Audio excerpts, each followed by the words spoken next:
Hello प्यारे दोस्तों। तो चलिए आज के इस क्लास में हम पढ़ेंगे जुमला और उसकी किस्में।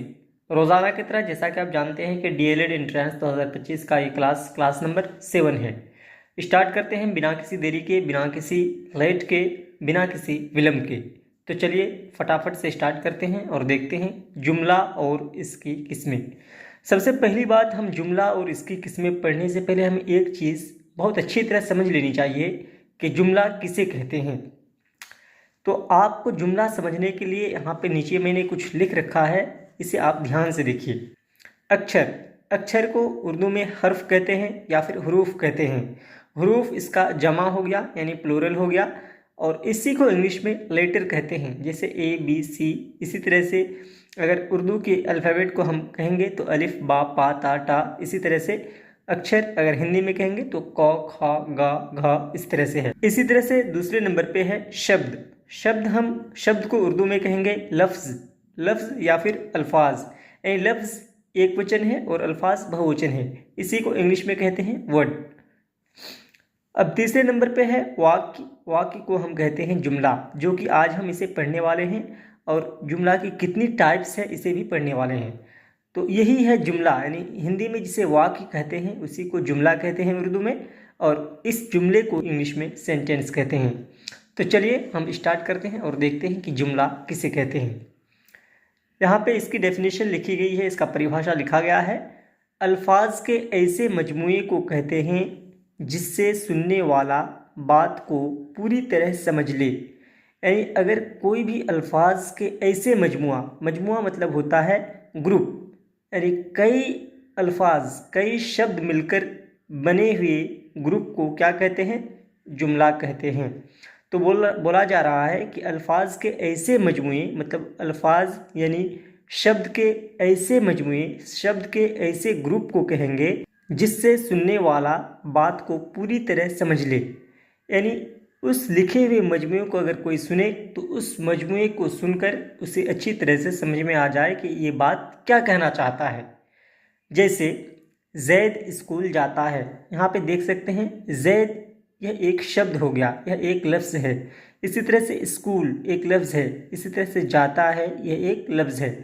तो यहाँ पे एक दो तीन शब्द मिलके ये ग्रुपिंग, इस ग्रुपिंग को क्या कहेंगे? इस ग्रुपिंग को हम कहेंगे जुमला।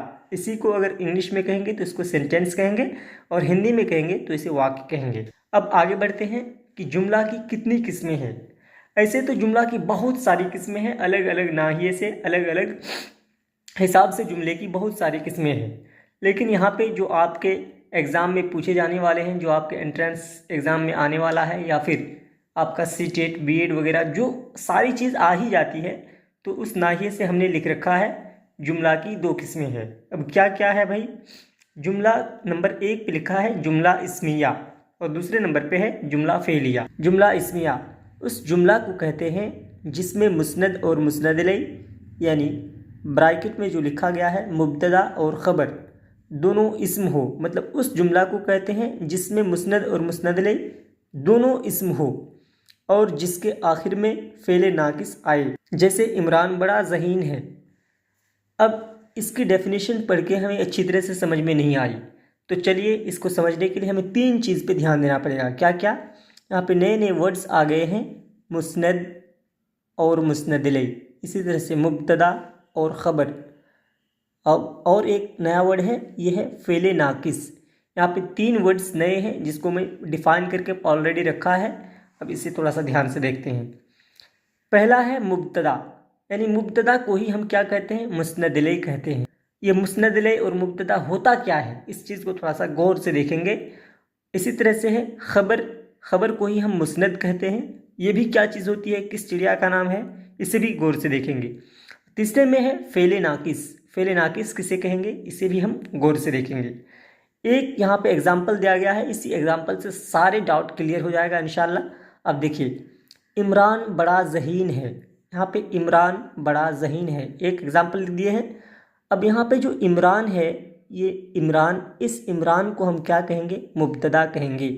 मतलब यहाँ पे जो सब्जेक्ट है इमरान, एक तरह से सब्जेक्ट ही मान सकते हैं, इसी को हम क्या कहेंगे? मुब्तदा कहेंगे। यानी जिसके बारे में बात कही जा रही हो उसको मुब्तदा या फिर मुस्तदले कहते हैं। इसी तरह से यहाँ पे बड़ा ज़हीन जो है, अब इमरान के बारे में कहा गया, इमरान के बारे में कही गई बात बड़ा ज़हीन है और इसी बड़ा ज़हीन को ही हम ख़बर कहेंगे। अब यहाँ पे अगर आप पढ़ेंगे तो आपको ऑलरेडी समझ में आ चुका होगा कि इमरान बड़ा ज़हीन है। यहाँ पे बड़ा ज़हीन जो है ये चीज़ क्या है, एक तरह से ख़बर है, तो इमरान के बारे ख़बर मिल रही है, तो इसे हम क्या कहते हैं, ख़बर, यानी ख़बर को ही मुस्नद कहते हैं। इसी तरह से है यहाँ पे है जो है यहाँ पे इसे आप एक तरह से एक्सिलरी वर्ब कह सकते हैं, यानी जो किसी सेंटेंस में मिलकर उस सेंटेंस को पूरा करता है उसी को कहते हैं फ़ेले नाकिस। अब ये फ़ेले नाकिस क्यों कहेंगे इसको, कोई बंदा आए और आपको कह दे कि है तो कुछ समझ में नहीं आता है, इसीलिए इसे फ़ेले नाकिस कहेंगे। नीचे कुछ फ़ेले नाकिस दिए गए हैं जिसे ऐसे सिर्फ अदा करने से कोई भी बंदा नहीं समझ सकता है कि हाँ ये चीज़ क्या है, जिसे है। अगर कोई बंदा आके कहे है तो कुछ भी समझ में नहीं आएगा। इसी तरह से हैं, थे, हुआ, होगा, हुए, होंगे, हो गए वगैरह, इस तरह के वर्ड्स को हम कहते हैं फ़ेले नाकिस। यहाँ पे नोट में एक चीज़ लिख दी गई है, जुमला इस्मिया में सबसे पहले मुब्तदा होता है। बिल्कुल सही बात है, जुमला इस्मिया की मिसाल है। ऐसे तो हमें समझ में ही आता है कि जुमला इस्मिया का मतलब होता है कि इस्म, नाउन, यानी ऐसा सेंटेंस जिसमें नाउन से रिलेटेड ही सारी चीज़ होंगी, दोनों चीज़ नाउन ही होगी। जैसे ज़हीन ये भी नाउन है, इमरान ये भी नाउन है। तो यहाँ पे लिखा है जुमला इस्मिया में सबसे पहले मुब्तदा, फिर खबर और आखिर में फ़ेले नाकिस आता है। देख सकते हैं यहाँ पे इमरान मुब्तदा है, उसके बाद बड़ा ज़हीन ये ख़बर है और ये है फ़ेले नाकिस। उम्मीद करते हैं कि आप ये चीज़ समझ गए हैं। अब दूसरे नंबर पे देखते हैं जुमला फ़ेलिया, यानी उस जुमला को कहते हैं जिसमें मुस्नद इलैह को ही मुब्तदा कहते हैं, इसलिए ब्रैकेट में लिखा गया है, जिसमें मुस्नद इलैह इस्म हो और मुस्नद फ़ेले ताम हो। अब यहाँ पे भी तीन चीज़, नई चीज़ आ गई। मुस्नद इलैह यानी मुस्नद इलैह को ही मुब्तदा कहते हैं, इसी तरह से मुस्नद यानी ख़बर और एक फ़ेले ताम। तो इन तीन चीज़ को पहले हम डिफ़ाइन कर रखा है, उसी तरह जैसे हमने जुमला इस्मिया में देखा था। तो इसे थोड़ा समझते हैं। फ़ाइल जो है मुस्नद इलैह को कहते हैं, मुस्नद इलैह को क्या कहते हैं, फ़ाइल कहते हैं। फ़ाइल मतलब होता है करने वाला। यहाँ पे एक मिसाल है, हिना ने किताब पढ़ी। तो हिना ने किताब पढ़ी यानी किताब पढ़ने का काम किसने की, तो हिना, एक लड़की का नाम है हिना। तो इस हिना जो है यहाँ पे हिना करने वाली है, तो ये काम को करने वाली को ही क्या कहते हैं, उर्दू में फ़ाइल कहते हैं। तो उर्दू में फ़ाइल कहते हैं और यहाँ पे ये मुस्नद इलैह है, मतलब इसी के बारे कुछ बातें कही जा रही है। किसके बारे, हिना के बारे। हमने पहले भी समझा कि मुस्नद इलैह जिसके बारे कोई चीज़ कही जाए उसको कहते हैं मुस्नद इलैह। अब दूसरे नंबर पे है किताब। किताब क्या है, जिस पर काम वाक़े हो, यानी किताब कोई चीज़ पढ़ी गई, क्या पढ़ी गई, तो किताब यानी ऑब्जेक्ट कहते हैं इंग्लिश में, और इसी को हम उर्दू में कहेंगे तो मफ़ऊल कहेंगे। ये क्या है, मफ़ऊल, और इसी को मुस्नद कहते हैं। अब इसी तरह से पढ़ी, पढ़ना एक वर्ब है, एक एक्शन है, तो पढ़ने का काम हुआ, मतलब ये एक वर्ब है, तो इसी को कहते हैं फ़ेले ताम। आपको हमने फ़ेल की बहस में यानी फ़ेल के क्लास में भी बताया था, फ़ेल माजी की कितनी किस्म है वो सारी चीज़ बताई थी। तो उसी से भी बताया था कि फ़ेल जो है किसी काम को कहते हैं, किसी एक्शन, किसी वर्ब को कहते हैं, यानी किसी क्रिया को कहते हैं। आज का ये क्लास यहीं पे ख़त्म करते हैं। उम्मीद करते हैं कि आपको ये क्लास अच्छी तरह समझ आ गई होगी। अगर इस क्लास को और लॉन्ग किया जाए तो आराम से किया जा सकता है, चूँकि जुमला की कई तरह से और कई किस्में हो सकती है, लेकिन आपको सिर्फ मैंने वही पढ़ाया जो आपके एंट्रेंस एग्ज़ाम में आने वाला है, या फिर सीटेट वगैरह में आने वाला है, या फिर बीएड के सिलेबस के अकॉर्डिंग, डीएलएड के सिलेबस के अकॉर्डिंग ही पढ़ाया।